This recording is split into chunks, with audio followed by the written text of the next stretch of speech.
오늘 예수님께서 공에 잡히셨어요.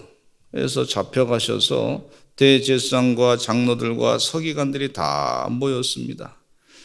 이 예수님이 공에 잡혀가셔서 사람들을 만나게 됐는데 대제사장과 서기관들과 또 장로들이 모였다. 그 사람들이 예수님을 믿으려고 모인 것이 아니고 예수님을 그 사람들이 다 믿어야 될 사람들인데, 구원받아야 될 사람들인데, 주님의 뜻대로 살아서 그 영혼이 건짐을 받아야 될 사람들인데 그 사람들이 예수님을 신문하는 거예요. 완전히 이 영적으로 큰 문제가 있는 그런 사람들이라고 볼 수가 있습니다. 근데 베드로도 같이 따랐다 하는 말씀이 있어요. 근데 대제사장들과 공회가 예수님을 죽이려고 그를 어떻게 잡아 죽일 증거를 이제 잡는 거예요. 증거를 어떻게 잡을까? 신문하는 거죠. 이 사람이 벌을 받아야 될 텐데, 얄미운데 죽어야 될 텐데 신문하는 겁니다. 그냥 재판 없이 그냥 죽이면 또 안 되니까 법적인 절차를 밟는 거죠. 그러나 그 의도는 분명한 것을 볼 수가 있습니다. 예수님을 죽여야 되겠다. 그래서 사람들이 서로 예수님에 대해서 증거를 서로 내는 거예요. 증거를. 이런 증거도 내놓고 이 사람이 이런 나쁜 일을 했습니다. 이런 일을 했습니다. 저런 일을 했습니다. 뭐 그렇게 잡아 죽이려고 증거를 막 내세우는데 사람들이 증언하는 사람들이 막 그냥 서로 증언이 일치가 안 되는 거예요. 그러니까 서로 그냥 내가 본 게 옳다, 네가 본 게 옳다 막 그러면서 거짓말로 막 거짓말이 되니까 서로 일치가 안 되는 것을 볼 수가 있습니다. 제가 검찰 검사들의 얘기를 좀 들어보니까 그 사람이 진실한지 아닌지를 알기 위해서는요, 계속해서 몇 번 계속 그 자술서를 이렇게 쓰라 그래요. 성황과 정황을 얘기하면서 자술서를 쓰라 그러면은요, 진실한 사람은 그 내용이 거의 똑같다는 거예요. 그래서 읽어보면 금방 아는데, 가짜로 생각한 사람들은 그 내용이 자꾸 바뀐다는 거예요. 그래서 거짓 증언인지 진짜인지 그것을 잘 구분하기가 이게 수사 기법이라 그러는데 뭐 저는 그걸 내용을 잘 모르지만 잠깐 들은 내용이지만 그래서 증언할 때 보니까 거짓된 거니까 거짓된 증거를 하다 보니까 진실이 없으니까 말이죠. 자꾸 증언끼리 서로 이 잘못된 거짓된 일치가 안 되는 그런 증언을 하고 있는 것을 볼 수가 있습니다. 예수님은 진리시고 진리신 예수님을 죽이려고 하는 마음을 갖고 있는 사람들은 거짓된 것이고 그 거짓된 사람들의 증언은 일치하지 않는 것을 볼 수가 있습니다. 이 공산주의는요, 이 혁명을 위해서 거짓말을 많이 합니다. 그래서 옛말에 그런 말 있잖아요. 이 빨갱이라고 그러죠. 빨갱이. 거짓말을 하도 많이 하니까 새빨간 거짓말 한다. 빨갱이다. 공산주의자들이 그렇게 거짓말을 많이 합니다. 그리고 거짓말을 하면서도 생떼를 내가 안 했다고 또 그렇게 걸리면 또 안 했다고 뭐 그렇게 하면서 굉장히 법적인 그런 질서를 굉장히 따져가면서 그러면서 하는 것을 볼 수가 있어요. 이슬람에도 딱기야법이라고 하는 것이 있습니다. 그 딱기야법은 뭐냐면 포교 활동을 위해서는 거짓말도 해야 된다. 할 수 있다. 그거예요. 이슬람은 뭐라고 얘기하면 평화의 종교다. 제가 신학교에 가서 미국의 신학교에 가서 배우는 동안에 그 교수님도 이 이슬람은 평화의 종교다. 그런데 이슬람 나라의 국기 가운데 보니까 칼이 쫙 있어. 칼은 있으면서 칼을 쓴 자는 칼로 망한다. 예수님이 그렇게 말씀하셨는데 국기에 아주 칼이 있어, 칼이. 근데 평화의 종교야. 이게 무슨 얘기냐면 이슬람의 알라를 믿지 않으면 칼로 죽습니다. 그런 얘기인데. 근데 평화의 종교야. 여러분 잘 생각해 보세요.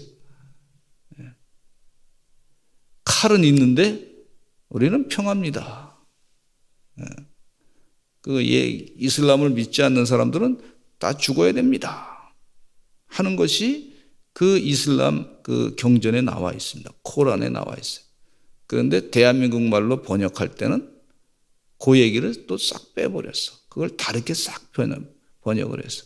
그러니까 원전하고 번역본하고 완전히 한국 사람이 번역할 때 다른 걸 볼 수가 있어요. 평화의 종교라고 하는 것을 드러내기 위해서 거짓말로 그렇게 하는 거예요. 그러니까 이게 다른 거예요. 그래서 신천지에서도 이 거짓된 말로 많이 합니다. 근데 이 거짓된 말로 막 그냥 여기 비유를 저쪽에다 갖다 붙이고 그러면서 사람들을 속이고 있는데, 근데 영어 성경을 보면 신현용 목사님이 뭐라 그러냐면 제가 영어 성경을 보니까 성경 말씀이 뭐가 잘못된 건지 금방 알 수 있다는 거예요. 문장 자체. 한국말 가지고 비유를 따가지고 막 이렇게 하는데 그 있을 수 없는, 여기서 저기로 구약에 있는 말의 비유를 저쪽에다 갖다 붙여가지고 말도 안 되는 거 갖다가 붙여가지고 그렇게 짜맞춰가지고 만들었는데 거짓말을 하다 보니까 또 새로운 거짓말을 또 만들어내. 이와 같이 영적 전쟁에서는요, 거짓말을 우리가 하나님의 말씀으로 진리로 분별해서 하나님의 말씀으로 진리로 이겨내야 될 줄로 믿습니다. 마귀는 자꾸 우리를 속여요. 선악과를 따먹지 말라고 하나님이 말씀하셨는데 마귀는요, 선악과를 따먹어도 된다. 하나님은 선악과를 따먹으면 너는 죽는다. 그렇게 말씀하셨단 말이에요. 그런데 이 마귀는 선악과를 따먹어도 괜찮아, 살아. 뭐 이렇게 자꾸 속이는 걸 볼 수가 있어요. 그러면서 사람들을 눈이 하나님처럼 밝아질 거야. 이렇게 속입니다. 거짓 증언을 하는 거죠. 우리 요즘에 화두가 되는 내용 가운데 가짜 뉴스 많이 얘기하잖아요. 가짜 뉴스에 대한 얘기를 많이 하는데 우리 사랑하는 성도님들이 이 거짓 증언에 속지 아니하고 하나님의 진리의 말씀 가운데 영생의 삶을 사셔야 될 줄로 믿습니다. 예수님께서 거짓 증언을 하는 사람들이 다 있는데 어떤 사람이 또 이런 얘기했어요. 아주 중요한 포인트를 또 여기서 말씀해 주고 있는데 58절에 보니까 이 성전을 헐고 손으로 짓지 아니한 다른 성전을 사흘 동안에 지으리라 그랬단 말이에요. 굉장히 사람들 마음 가운데 그 사람은 이 예수님은 거짓말쟁이다 하는 얘기죠. 예수님이 사흘 만에 이 성전에 그 헤롯이 지은 이 예루살렘 성전을 다 헐고 그건 진짜 하나님께 예배하는 것이 아니고 신령과 진정으로 예배하는 것이 아니니 예수님께서 십자가에 못 박혀 돌아가셨다가 다시 3일 만에 부활하셔서 그 예수님 자신이 이제 성전의 모습으로 진정한 예배자가 예수님에게 신령과 진정으로 예배드려야 됩니다.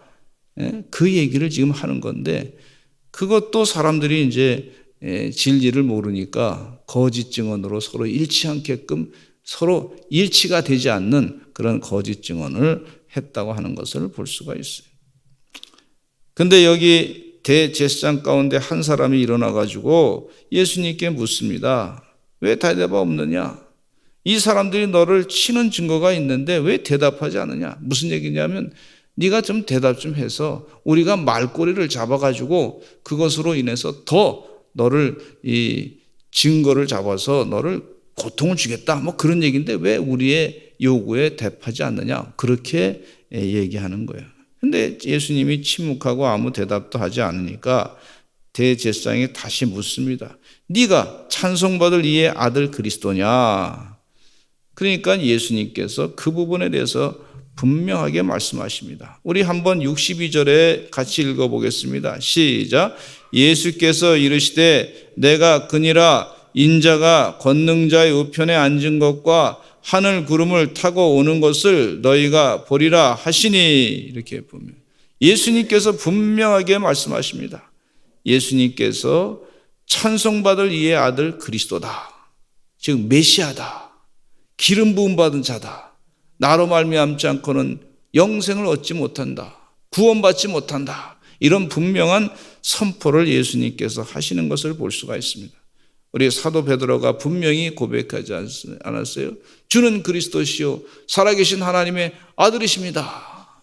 또 베드로가 성령 충만해서 사도행전에서 이 설교할 때 뭐라고 말씀하셨냐면 오직 예수 그리스도 이름 외에는 다른 이름으로 구원받을 길이 없다. 이렇게 분명하게 말씀해 주시는 것을 볼 수가 있어요. 바로 예수님이 메시아시다. 하나님의 아들이시다. 근데 이것을 믿지 못하는 대제사장들은 뭐라 그러냐면 참남하도다. 옷을 찢으면서 이것은 신성 모독이다. 하나님을 모독하는 것이다. 그러면서 예수님을 사형에 해당된 자다. 이 종교법으로 사형에 해당된 신성 모독죄다. 그것을 사형죄로 여겨가지고 뒤집어 쓰여서 이제 예수님을 죽이고자 했던 것을 볼 수가 있습니다. 어떤 사람은 그에게 침을 뱉고 그의 얼굴을 가리고 주먹으로 치면서 선지자 노릇을 해봐라 하면서 막 그냥 손바닥으로 치고 또 때리고 예수님이 많이 얻어맞으신 것을 볼 수가 있어요. 누구 때문에 얻어맞으셨을까? 예수님이 죄인이 아니신데 흠없고 죄가 없으시고 깨끗하신 분이 우리 죄 때문에 그렇게 고난을 당하신 걸 볼 수가 있습니다. 예수님이 힘이 없으신 분이 아니에요. 오병이의 기적기 역사를 일으키시고 또 병자를 죽음에서부터 건지시고 살리시고 예수님께서 풍랑을 잔잔케 하시고 그러신 분이 예수님이에요. 능력이 없으신 분이 아닙니다. 그러나 이 고난을 내가 감당을 해야 죄에 대한 대가를 다 지불하기 때문에 그걸 참으신 거예요. 인내하신 거예요. 이게 참기가 얼마나 어려운지 몰라요. 내가 힘이 있는데 맞으면요 상대방에 대해서 반응을 보일 수 있잖아요. 아브라함의 아들 이삭이 말이죠. 하나님께서 모리아산에 가서 바치라 그랬을 때 이삭이 아버지 100살이 넘으신 아버지 137세 정도 됐다고 보는데 학자들 얘기는 그 이삭이 말이죠 37세가 되었을 때 아들이 아버지가 죽이려고 그랬을 때 그 손을 묶었는데 이삭이 그냥 순종한 거죠. 반대할 수 있잖아요. 아버지 왜 이러십니까? 하고 나를 왜 죽이시려고 하십니까? 하면서 반대할 수 있는데 그냥 다 순종하신 것을 볼 수가 있어요. 예수님께서도 그와 같이 대로 맞으면서 순종하셨던 걸 볼 수가 있어요. 이 잔을 할 수 있으면 나에게서 거두어 주옵소서 피하게 하옵소서 그렇게 하셨는데 그 고통이 뭔지 잘 알고 계신 예수님께서 다 결단하시고 끝까지 참고 견디신 것을 볼 수가 있어요. 누구 때문에? 우리의 죄 때문에. 저는 가끔 생각합니다. 그 추운 날 어머니께서 말이죠. 늦게까지 장사하시고 그리고 아주 추운 날 밤늦게까지 그냥 장사하시고 바깥에서 장사하시고 돌아오실 때 지금 생각하면 생각할수록 왜 그러셨을까? 내가 희생을 해야 자식들 먹여 살리니까. 자식들 먹여 살리고 본인도 물론 살겠지만은 내가 희생을 해야 그 추운 바깥에서 말이죠. 저도 몇 시간 있으면 감기 걸려가지고 고생 힘든데 그렇게까지 그렇게 하신 걸 생각하면 너무나 감사하고 죄송스럽기도 하고 미안하기도 하고 나도 그렇게 살아야 되겠다 하는 생각도 들기도 하고 여러 가지 생각이 들어요.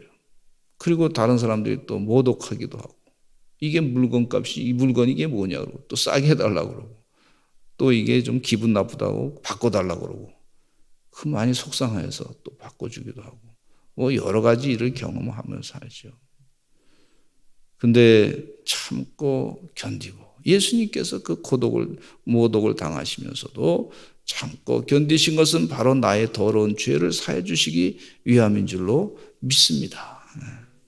그 은혜를 잊지 아니하시는 거룩한 주의 종들 되시기를 간절히 축원합니다. 근데 예수님이 이렇게 고난을 당하시기 시작할 때 베드로가 아랫뜰에 있었는데 예수님을 3번 부인하고 계신 것을 볼 수가 있어요.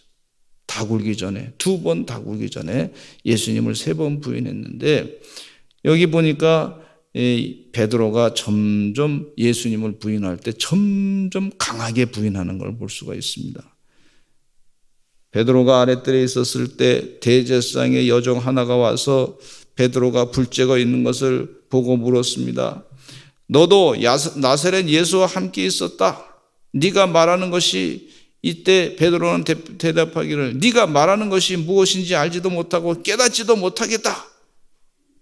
네가 무슨 말하는 거냐? 이렇게 베드로가 예수님을 부인했어요. 그래서 앞들러 나갔습니다. 또 곁에 있는 사람이 이 사람은 그 도당이다. 그렇게 얘기했더니 또 부인했어요. 그런데 여기 부인하는 것 가운데 아주 참 기가 막힌 부인을 하는 걸 볼 수가 있습니다. 너도 갈릴리 사람이니 참으로 그 도당이다. 참으로 그 도당이다. 그러니까 베드로가 뭐라 그러냐면 저주하면서 맹세하되 이렇게 얘기합니다. 71절에 보니까 같이 한번 읽어보실까요? 71절에 시작. 그러나 베드로가 저주하며 맹세하되 나는 너희가 말하는 이 사람을 알지 못하노라 하니 베드로가 저주하며 맹세하되 나는 너희가 말하는 이 사람을 알지 못하노라. 저주하며 맹세했다. 예수님을 아는 것 자체까지도 저주했다. 이런 얘기예요. 예수님을 저주한 그런 장면인 걸 볼 수가 있어요. 야, 이 참 부인하되 아주 그냥 완벽하게 그냥 부인한 걸 볼 수가 있어요. 이 사태의 추이를 보면서 사태의 분위기를 보면서 내가 어떻게 하면 살 것인가. 사태의 분위기를 보면서 그런 결정할 때가 사람들이 많이 있습니다. 사태의 추이를 보면서 정치적으로 또 인간의 자기의 이득을 위해서 사태의 추이를 보면서 그렇게 결정할 때가 많이 있는 것을 볼 수가 있습니다. 이게 바로 베드로의 예수님을 3번 부인한 모습인데 이 모습이 바로 우리의 모습이고 나의 모습인 것을 볼 수가 있어요. 예수님께서 분명히 예언했듯이 예수님의 수제자예요, 수제자. 처음 선택받은 수제자. 본인 자신이 나는 수제자입니다 라고 자신했던 사람. 예수님과 같이 나는 같이 죽겠습니다. 이렇게까지 얘기했던 사람이 예수님이 예언한 대로 너는 닭이 울기 전에 2번 닭 울기 전에 나를 3번이나 부인할 것이다. 3번이나 부인할 것이다. 이 얘기는 3번은 완벽하게 부인할 것이다. 그런 얘기입니다. 완전하게 부인할 것이다. 이렇게 말씀하셨는데 그대로 예언이 이루어진 것을 보면서 이 베드로가 닭이 우는 것을 들으면서 후회하면서 눈물을 흘렸다. 그런 내용이 나오고 있습니다. 여러분 기도하실 때 하나님 베드로처럼 예수님을 부인하지 않게 해주세요. 기도하시는 여러분 되시기를 간절히 축원합니다. 가룟 유다처럼 예수님을 팔아먹는 사람 되지 않게 해주세요. 또 그렇게 기도하시는 이 시간 되시기를 간절히 축원합니다. 우리의 약점을 우리 약점이 있어요.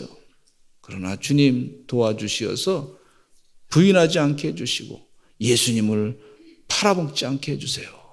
그렇게 기도하시기를 바랍니다. 우리 다 같이 주여 많이 하시고 통성으로 기도하겠습니다. 주여 주여